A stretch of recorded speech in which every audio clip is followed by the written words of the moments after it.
तरी जो आहे तो थेरगाव हॉस्पिटलमध्ये एक महिला सुरक्षा रक्षकावरती शारीरिक सुखाची मागणी जी आहे त्या महिलेने आरोप केलेला आहे. काय याच्यावरती आपली प्रतिक्रिया? नाही, या संदर्भात एक 3 ते 4 दिवसात साधारणतः गुरुवारी आम्हाला कॅज्युअल्टीतूनच फोन आला की आमची सिक्युरिटी गार्ड आहे आणि सुसाईडचा प्रयत्न केला आहे आणि त्यांना मानसिक त्रास आणि शारीरिक त्रास झाल्याची ती तक्रार सांगत आहे. तर त्यावेळेला लगेच मी फिरके सर आमचे जे इन्चार्ज आहेत त्यांना त्याबाबत कल्पना पण दिली की सर असं असं झालेलं आहे. आणि इमिजिएटली लगेच दुसऱ्या दिवशी मी आपले ASI गायकवाड साहेब आहेत त्यांना पण त्यांच्या कानावर टाकलं आणि त्यांना प्रत्यक्ष बोलवून पण घेतलं माझ्याकडे की अशी अशी माझ्याकडे तक्रार आलेली आहे, तर तुम्ही याकडे जातीने लक्ष घाला. आणि ते आलेत आणि त्यांनी त्यांची कारवाई सुरू केली.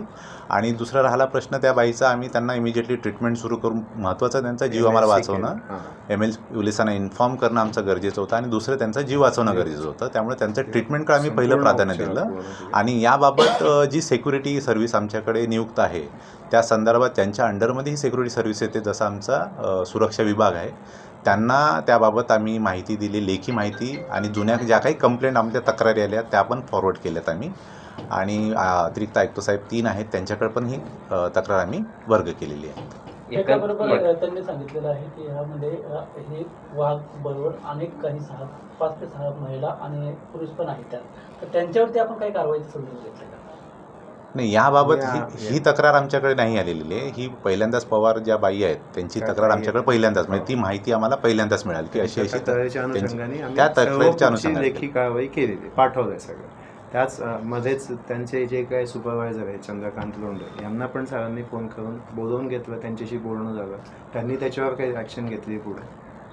एकंदरीत असेच प्रकार जे आहेत ते शासकीय रुग्णालय असतील घडत असतील तर ही अतिशय खंबीर बाब असल्याचं समोर येत आहे.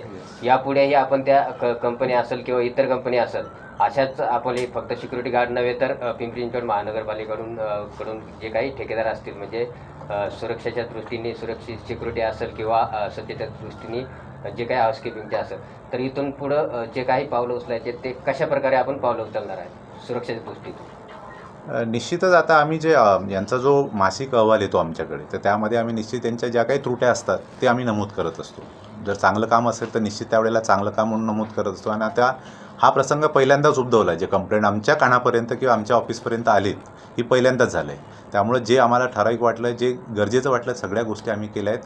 आणि हा जो विषय आहे हा मुख्य सुरक्षा अधिकारी आहे त्यांच्या अंतर्गत येतो. त्यांच्याकडे आम्ही ह्या लेखी बोलणं झालं आहे, तोंडी पण बोलणं झालेलं आहे आणि सगळ्या गोष्टी त्यांना सांगितल्या आहे की ह्या गोष्टी आमच्याकडे इथं झालेल्या आहेत. परत असं होता कामा नये, कारण शेवटी कसं आहे, हॉस्पिटल आहे, इथे बरेचसे म्हणजे खूप लोकांची वर्दळ असते.